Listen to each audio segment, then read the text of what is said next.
Imaginez un pays où vous travaillez 40 heures par semaine et ne pouvez toujours pas nourrir vos enfants correctement. Un pays où avoir un emploi ne garantit plus d'avoir un toit. Un pays où des familles entières dorment sous des tentes le long des périphériques, à quelques kilomètres des quartiers les plus riches d'Europe. Ce pays existe. Ce pays, c'est la France. Et ce que je vais vous révéler aujourd'hui va vous bouleverser. Dans l'une des plus grandes puissances économiques du monde, la France du luxe, du champagne et de la haute couture, une autre réalité persiste. Derrière les vitrines scintillantes, 5,1 millions de personnes vivent avec moins de 1 000 euros par mois. 350 000 hommes, femmes et enfants dorment dans la rue.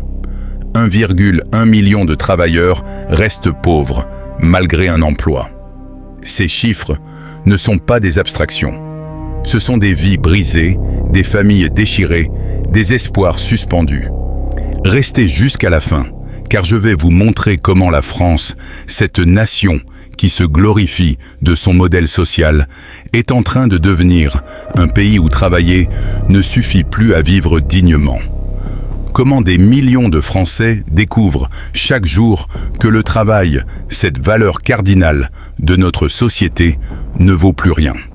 5,1 millions de personnes vivent sous le seuil de pauvreté en France, selon les données 2022 de l'INSEE. Cela représente 8,1% de la population.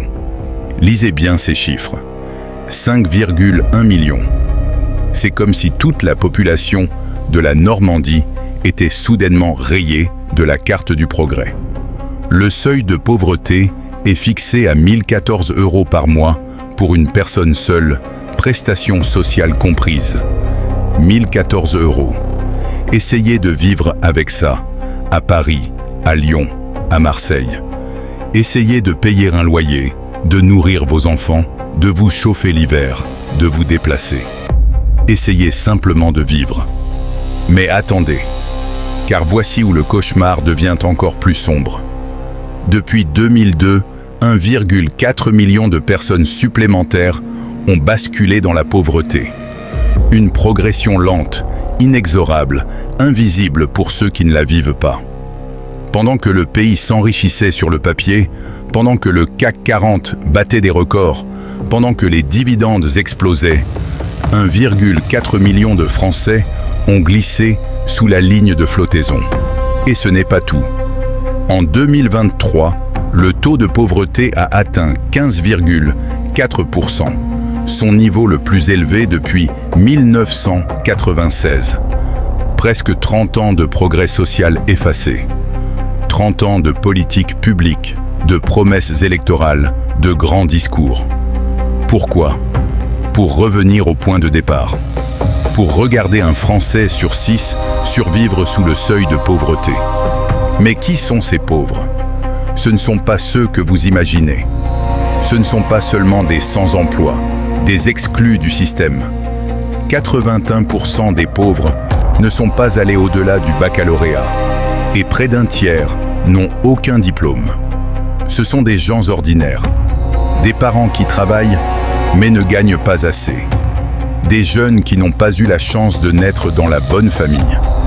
Des immigrés dont le taux de pauvreté atteint 18,8% et même 23,6% pour les Maghrébins. 3 fois plus que les personnes nées en France. Le revenu médian des personnes vivant sous le seuil de pauvreté s'établit à 832 euros par mois. 832 euros. Et voici le détail qui devrait tous nous révolter. En 20 ans, ce revenu n'a augmenté que d'une soixantaine d'euros, alors que l'inflation, sur la même période, a été de presque 40%. Les pauvres sont devenus plus pauvres. Leur pouvoir d'achat a été laminé pendant que nous regardions ailleurs. Plus de la moitié des personnes pauvres ne peuvent jamais partir en vacances.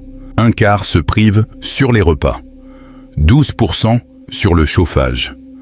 15% ne peuvent même pas s'offrir un verre ou un repas en famille ou entre amis. Voilà la réalité de la pauvreté en France. Un quotidien fait de renoncements, de privations, d'inquiétudes permanentes. Maintenant, écoutez bien, car voici la partie qui devrait tous nous alarmer. 1,1 million de personnes exercent un emploi, mais disposent d'un niveau de vie inférieur au seuil de pauvreté. 1 100 000. Des gens qui se lèvent chaque matin, qui prennent le métro, qui travaillent 8 heures par jour, parfois plus, et qui restent pauvres. Le travail était censé être la solution. Le travail était censé protéger. On nous a répété pendant des décennies que le chômage était le problème, que l'emploi était la réponse. Sauf que voilà, 6,6% des salariés sont pauvres, ainsi que 19,2% des indépendants. Le travail ne protège plus de la pauvreté. C'est la faillite d'un modèle. La France d'en bas travaille, mais elle ne s'en sort pas. Elle se lève tôt, rentre tard et finit le mois dans le rouge. Entre 2019 et 2023, le nombre de personnes recourant aux banques alimentaires a bondi de 35%. Et voici le chiffre qui fait mal. Parmi ces nouveaux bénéficiaires, la catégorie qui augmente le plus est celle des travailleurs pauvres. Des gens avec un emploi qui font la queue pour de la nourriture gratuite. En France, au XXIe siècle, 30% des Français rencontrent des difficultés à se procurer une alimentation saine permettant 3 repas par jour, contre 21% en 2018. 30%. Presque un Français sur 3. Et c'est le cas de 61% des personnes dont le revenu est inférieur à 1 200 € mensuels. Une proportion de 32% de Français ne font plus 3 repas par jour du fait de l'inflation et 33% restreignent leur consommation alimentaire pour préserver celle de leurs enfants. Laissez-moi vous raconter ce que cela signifie concrètement. Cela signifie des parents qui sautent le dîner pour que leurs enfants puissent manger. Cela signifie des choix impossibles entre se chauffer et se nourrir. Cela signifie l'humiliation d'expliquer à votre fils de 7 ans pourquoi il ne peut pas inviter ses copains d'école à la maison. Le salaire minimum, le fameux SMIC, était censé garantir un niveau de vie décent. Au 1er novembre 2024, le SMIC s'élève à 1 801 € et 80 centimes bruts par mois, soit 1 426 € et 30 centimes nets pour 35 heures hebdomadaires. 1 426 € net. Maintenant, faites le calcul avec moi. Un studio dans une grande ville, 600 à 800 €. Les courses, 250 € si vous faites attention. Les transports, 75 €. L'électricité, le gaz, l'eau, 100 €. L'assurance, le téléphone, Internet, 80 €. Il vous reste quoi? 400 € maximum pour tout le reste. Pour les vêtements, les loisirs, les imprévus, les cadeaux d'anniversaire de vos enfants. Au deuxième trimestre 2024, le SMIC avait augmenté de 1,1% sur un an, contre 2,8% pour le salaire moyen par tête dans le secteur marchand. Pendant ce temps, entre 2022 et 2023, le salaire net des cadres a diminué de 2,8% en euros constants. Tout le monde perd, sauf les très riches. La ministre du Travail nous dit que le SMIC ne doit pas être un salaire à vie et il est essentiel de relancer la progression des salaires en cours de carrière. Mais la réalité, c'est que pour des millions de Français, le SMIC est devenu un plafond de verre. Ils commencent au SMIC, ils stagnent au SMIC, ils finissent au SMIC. Leur carrière, c'est 30 ans de pauvreté avec un emploi. Maintenant, parlons de ceux qui sont tombés encore plus bas. Parlons de ceux pour qui même un emploi ne suffit plus à avoir un toit. En 2024, la France compte 350 000 personnes sans domicile. 350 000. C'est une hausse de 145% depuis 12 ans. Le nombre de sans-domicile fixe a plus que doublé en une décennie. Vous vous souvenez de 2017 ? Emmanuel Macron avait promis d'atteindre l'objectif 0 SDF. 7 ans plus tard, leur nombre a explosé. Les promesses se sont envolées. Les tentes, elles, ont poussé comme des champignons aux abords des villes. Et les morts s'accumulent. 735 personnes sont mortes dans la rue en 2024. 735. Cela fait 2 personnes par jour qui meurent de froid, de maladie, d'épuisement, de désespoir. 2 personnes par jour dans un pays qui se dit riche et civilisé. Chaque soir, 5 000 à 8 000 personnes, dont 1 000 à 3 000 enfants, sont refoulées par le 115 faute de place en hébergement d'urgence. Le 115. Ce numéro d'urgence sociale qui est censé répondre à toutes les détresses. Mais il n'y a plus de place, plus de lits, plus de solutions. Alors on raccroche. On laisse les gens dans le froid. Des enfants. Parlons des enfants. La nuit du 19 au 20 août 2024, 2043 enfants étaient sans solution d'hébergement, dont 467 enfants de moins de 3 ans. La veille de la rentrée scolaire. Pensez-y un instant. Des bébés, des tout-petits, sans toit, à la rue. 28 659 enfants étaient hébergés en hôtel cette même nuit. L'hôtel. Une solution temporaire devenue permanente. En Île-de-France, le SAMU social rapporte une moyenne de 5 naissances par jour dans les hébergements d'urgence. 5 bébés qui naissent chaque jour dans la précarité absolue. Les familles monoparentales représentent 31% des demandes non pourvues d'hébergement. Entre 2020 et 2024, cette catégorie a vu son nombre augmenter de 31%. Des mères seules avec leurs enfants. Des femmes qui fuient parfois la violence conjugale et se retrouvent à la rue parce qu'il n'y a pas de place pour elles. Plus de 100 000 personnes vivant dans des lieux de vie informels, squats et bidonvilles, ont été expulsées en 2024. Un record. On les chasse, on les déplace, mais on ne les loge pas. La France fait figure de mauvais élève au niveau international. L'OCDE y a recensé 307 personnes en situation de sans-abrisme pour 100 000 habitants. C'est plus que dans tous les autres pays européens étudiés, à l'exception de l'Angleterre.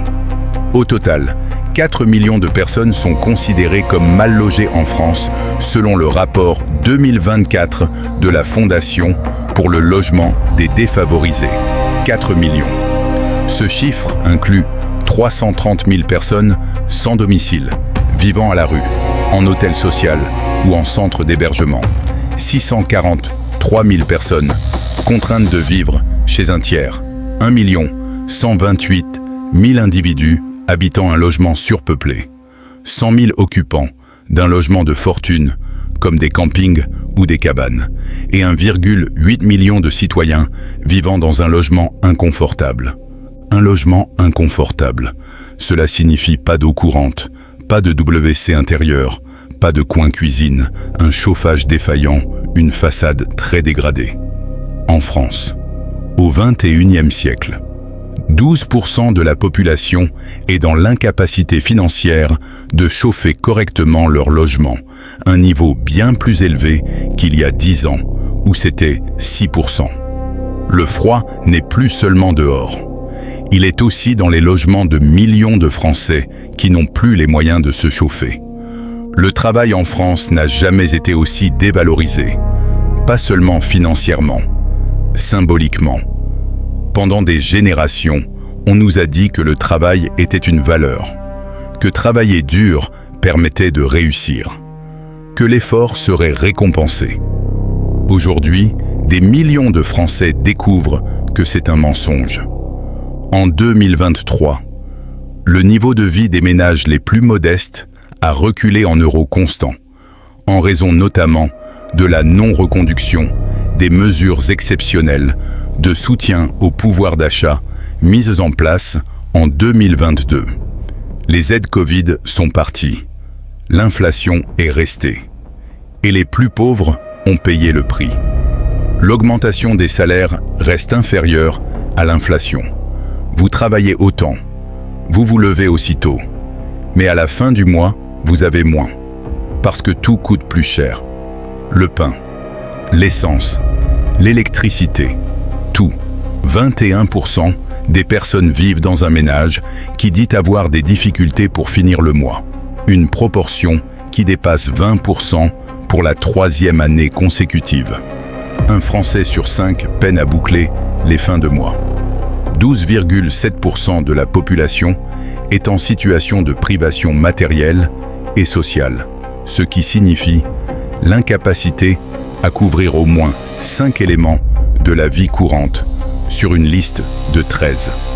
Partir en vacances, remplacer des meubles usagés, inviter des amis, acheter de nouveaux vêtements. En 2023, plus d'une famille monoparentale sur 3 vit sous le seuil de pauvreté, soit 34,3%. Après un recul en 2022, le taux de pauvreté de ces familles a connu une forte hausse de 2,9 points. Des mères seules qui travaillent, mais restent pauvres, qui élèvent leurs enfants, mais ne peuvent pas leur offrir une vie décente. En 2022, 14,1% des ouvriers vivaient sous le seuil de pauvreté d'après l'INSEE. Les ouvriers, ceux qui construisent, qui fabriquent, qui font tourner l'économie. Un ouvrier sur 7 est pauvre malgré son travail.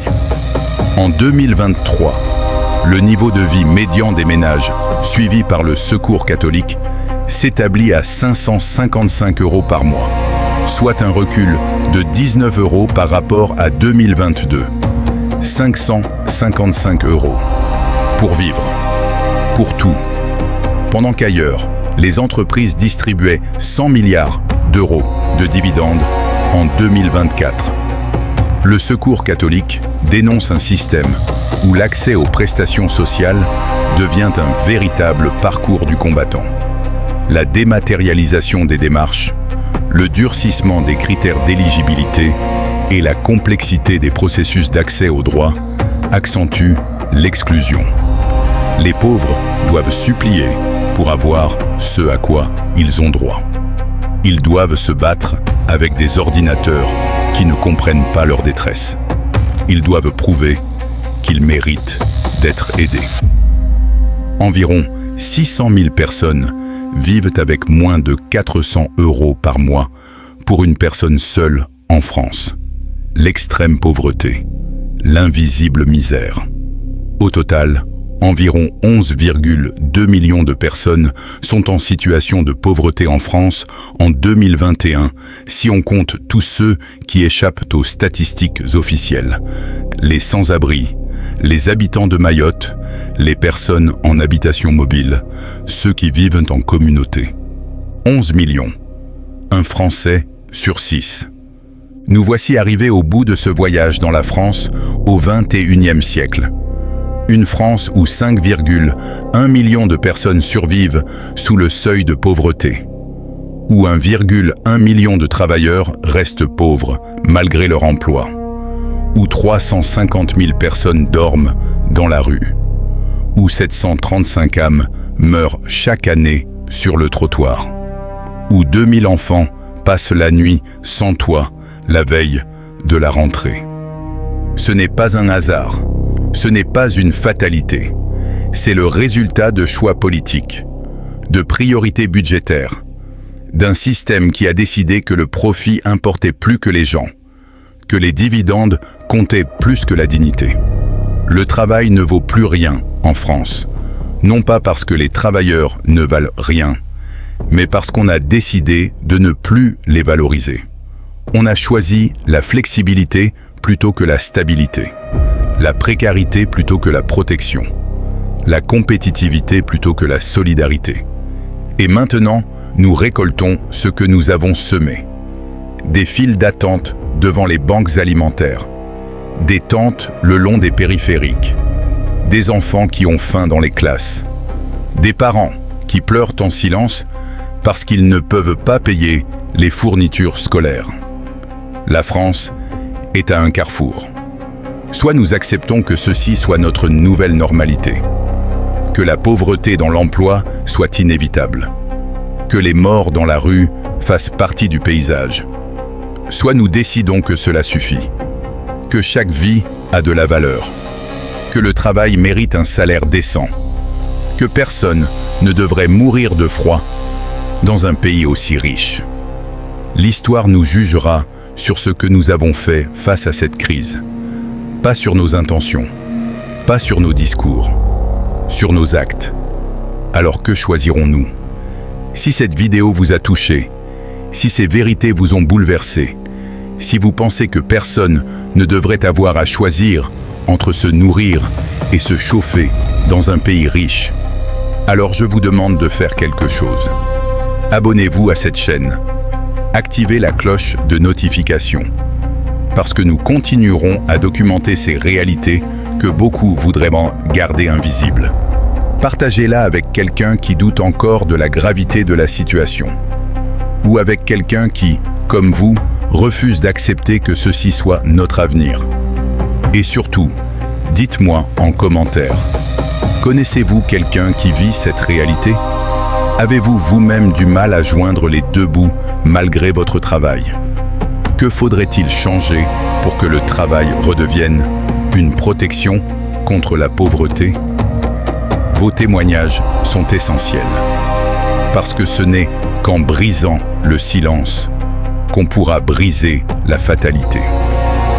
La semaine prochaine, je vous emmène dans un autre voyage. Nous explorerons comment d'autres pays européens gèrent la pauvreté. Pourquoi certains réussissent là où la France échoue? Quelles solutions existent vraiment? Vous ne voudrez pas manquer ça. Restez curieux, restez solidaire, restez conscient. Parce que l'indifférence tue autant que la pauvreté elle-même. À très bientôt.